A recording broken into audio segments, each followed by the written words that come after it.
Good morning. I hope you're all having a fantastic Wednesday so far. Thank you for joining and listening. Hopefully you're excited to learn a little bit about RubyGem's MFA and its past, present, and future. I'm Jenny. I'm a developer at Shopify on the Ruby dependency security team, where we help secure Ruby's supply chain. I also recently became a maintainer on rubygems.org, which is kind of exciting. What's even more exciting is that this is my first ever time giving a talk at a conference, and I'm so glad that RubyConf Mini is the place where I'm doing it. So just recently, some of you may have seen this. In June, RubyGems announced that they're requiring owners of popular gems to have MFA enabled. Some folks from Shopify and I helped create this change. So today, I'm just going to tell the story on how this policy came about.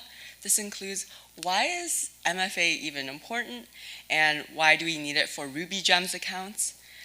How did we implement the policy? This includes figure out the details and getting consensus from the community.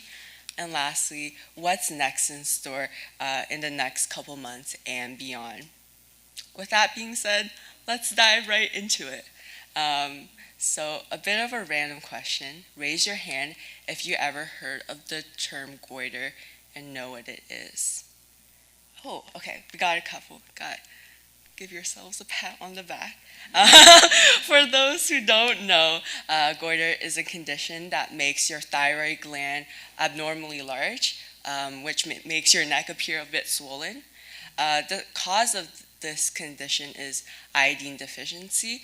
Apparently, I found out yesterday I've been saying that word wrong. Some people say iodine, but I say iodine, so bear with me when I say that. Iodine is essential for thyroid hormone production, and goiter can be the result of this insufficient production of the hormone. Up until the past century, iodine deficiency was a global public health issue. In ancient times, the treatment for goiter was consuming seaweed or sea sponge.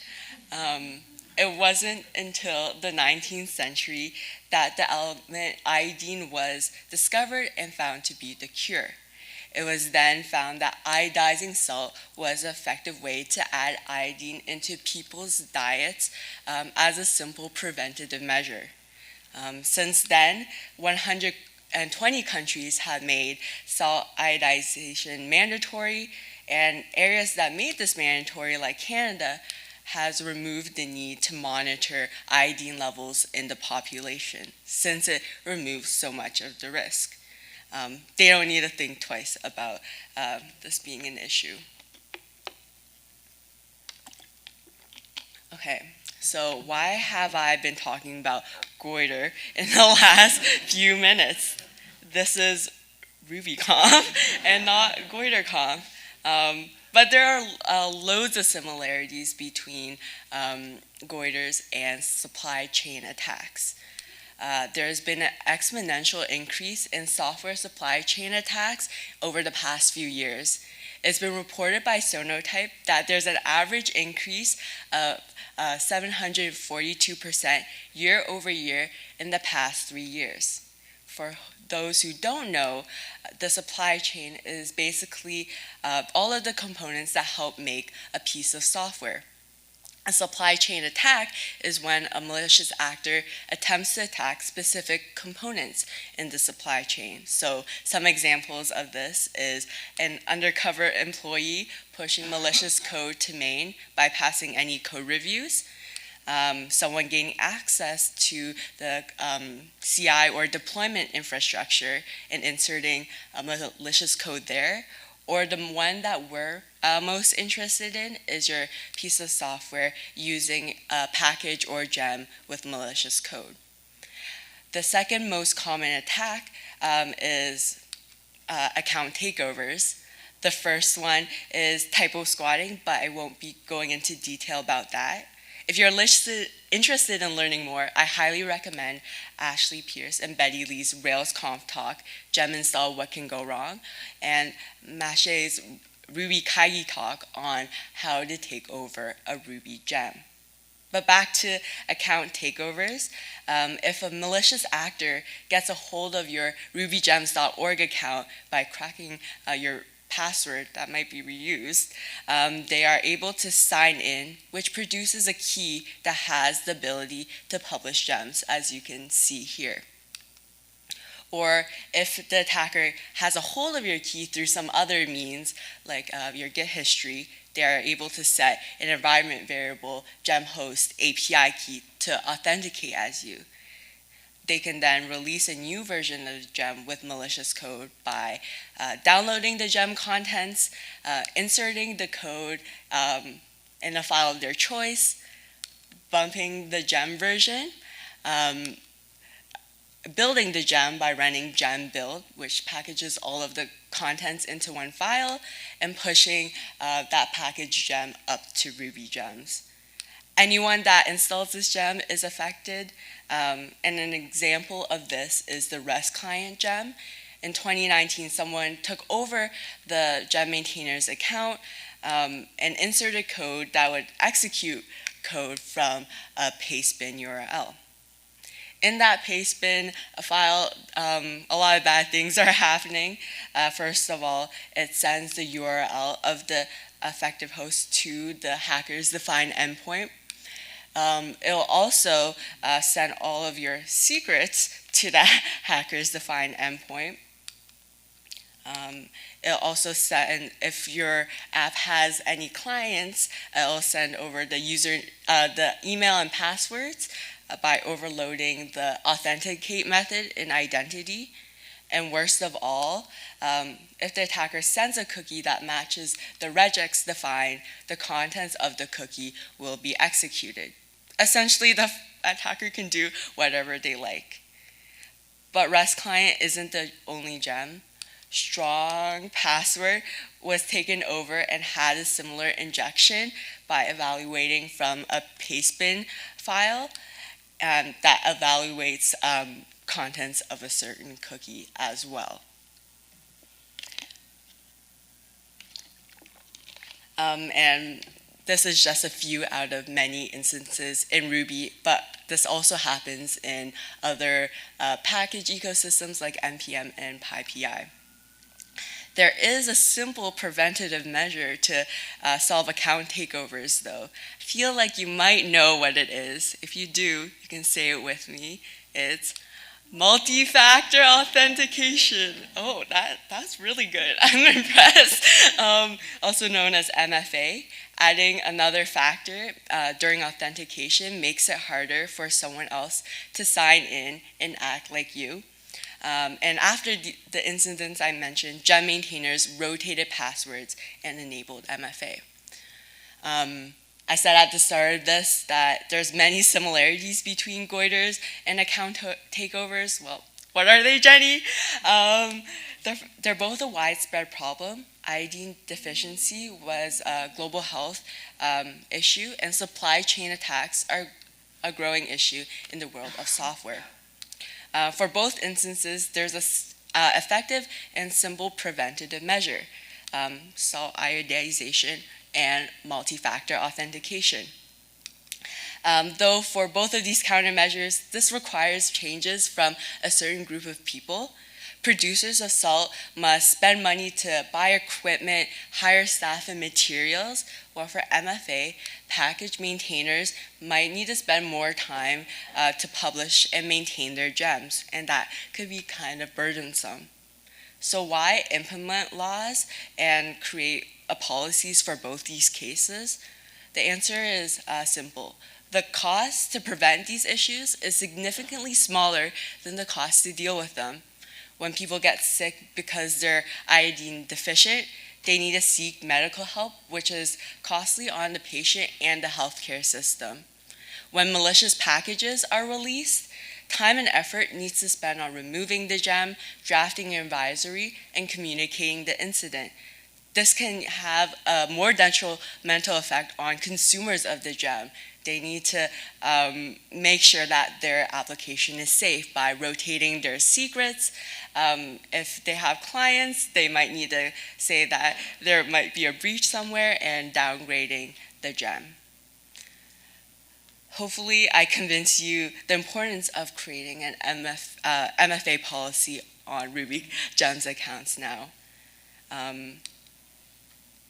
In this next portion, I'll be going over how a policy like this is made.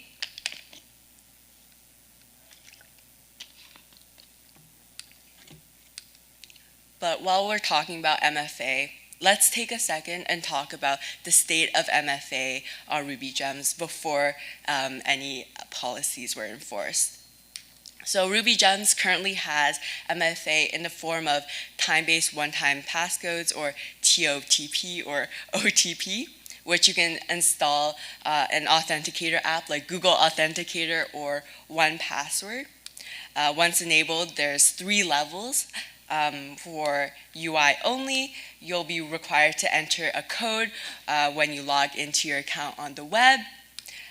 For UI and gem sign-in, along with UI only, you'll be required to enter an OTP code when you publish your gem. And for UI and API, along with signing in, like UI and gem sign-in, you'll also need to enter a one-time passcode for all privileged actions like gem pushes you can see here. Some other privileged actions include yanking a gem version and managing owners of your gem. You may be thinking, why are there so many levels? It's kind of confusing. The main reason is that continuous integration and deployment systems make it harder to can't really MFA. And at Shopify, we use the Ship It engine gem to push our gems. So after clicking the deploy button, it'll trigger a script to build a gem, add any Git tags, and publish it to Ruby Gems. There's no way to enter an OTP code in this workflow. Other than Ship It, a good portion of maintainers also use GitHub Actions. And along with account level MFAs, one nifty feature of Ruby Gems is that gem maintainers can define that all owners of your gem must have MFA enabled by defining the Ruby Gems MFA required field to true in your gem's gem spec. Okay, so now that you know a little bit about how MFA works in Ruby Gems, let's go back and talk about how this policy came about. There are many things to think about when figuring this out. Looking back, I would categorize this into 3 main areas.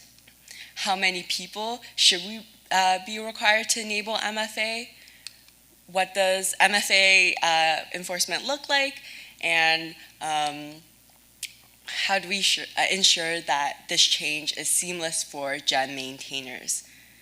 That's a lot of decisions to be made, but how do we make sure that the decisions that are made are right for the community? Well, we get the community to help us and weigh in. Like many open source projects and package managers, Ruby Gems has a request for comments process, or RFC, for large and fundamental changes. For Ruby Gems, their RFCs live in a GitHub repository, and before opening a formal proposal, many open a discussion as an issue to gauge interest in ideas. My colleague Jacques opened an issue with these questions to get initial thoughts. The feedback was overall really positive. It validated the views that the team had, and people gave good suggestions for the first draft of their proposal.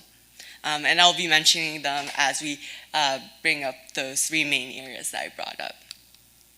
First off, how many people should be required to enable MFA? Well, of course, the North Star of this is all users. However, it might not be best to do so immediately. An iterative approach may be better, as we can learn from each iteration. So a better question would be, how many users should we enforce MFA first? It was agreed upon that these gem maintainers that should be enforced should be the ones that have the biggest impact if taken over. A good measure for that in Ruby gems is the total gem download count. Luckily, Ruby gems shares a daily dump of gem information for anyone to use. And using data from last year, there was 10.6 billion downloads in Ruby gems in its lifetime. I query for the number of total downloads given the top X number of gems, where X is just numbers I pulled from thin air. I found that the increase in number of downloads drops after the top 100 gems. It covers more than a third of total downloads, which out of more than 180,000 gems was kind of shocking to hear. I recently went back to grab more data points and plotted it on a graph, and it's such a beautiful curve. You can see that at the top 10,000 gems, it covers most of Ruby gems' total downloads. Oh. Okay, next question. What does MFA enforcement look like for a user? That might be a simple question on the surface. Just make users enable MFA, right? But we need to decide on what MFA level do we require users to be at, and what actions should we protect if users don't have MFA enabled but is required to. For the first one, we mentioned that UI and API is the best, along with needing to MFA to create an API key. To actually push a gem, you also need to enter a code as well. For UI and gem sign-in, to sign in and create a key, you need to MFA. But if someone already has access to a key, they can publish a gem without needing to MFA. UI and gem sign-in was selected because of the continuous integration case I mentioned before. But for that use case, we received some suggestions from the discussion to add more scoping features to API keys, like enabling MFA on specific keys. So if you have a few keys that use for automation, you don't want to turn MFA on for those. But if you do some manual maintenance, you can enable MFA for those keys. Another one is scoping keys to a particular gem. So sometimes a maintainer would just do maintenance on one gem, so they don't really need access to all of them, and adding expiries to a stale key, so they'll be removed in a certain period of time. After figuring out what level we want to enforce MFA at, it's time to decide what actions should be protected if users don't have MFA enabled but is required to. We decided to protect all authenticated pages on the web.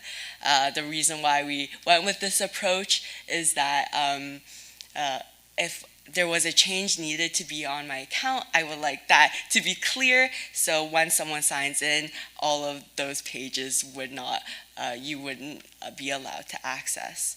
For the command line, it made the most sense to protect actions that required OTP code. For those actions modifies your account in some way, which is the things we want to protect the most. Okay, so we're down to the last question. How do we make requiring MFA the most unsurprising and seamless change? Like deprecation of features, it's good practice to allow some time for users to onboard before we make any breaking changes. Not saying that everyone would do it before. I'm guilty of not updating my Mac until my company doesn't allow me to do anything. But it's nice to let people have the time to onboard first. before blocking any gem pushes if they don't have MFA enabled. But that time wouldn't actually do anything if users if gem maintainers do not know about it. To do this during this time period, gem maintainers will see a warning when they first sign in and on certain actions on the command line. Okay, cool. Unknowns are now known, and an RFC was drafted with what was talked about for the community to provide feedback on. There was some great feedback, suggestions, and refinements to make this policy better. One of which is that the number of gems, number of the top 100 gems can change over time. So if you're gem 100 and you become gem 101, all of a sudden you wouldn't be required to have MFA enabled. Well, and on the other hand, if your gem becomes more popular, if your gem is gem 101 and becomes gem 100, all of a sudden you are required to have MFA enabled. Joseph, a Ruby Gems maintainer, suggested that we use download thresholds as the metric. So once a gem surpasses a certain threshold, they'll be required to enable MFA. And once they are close to that threshold, we can notify them that they'll be required to enable MFA soon and recommend them to enable it now. Another piece of feedback received was surrounding the communications. Some users might not use the platform during the transition period and see that they need to enable MFA.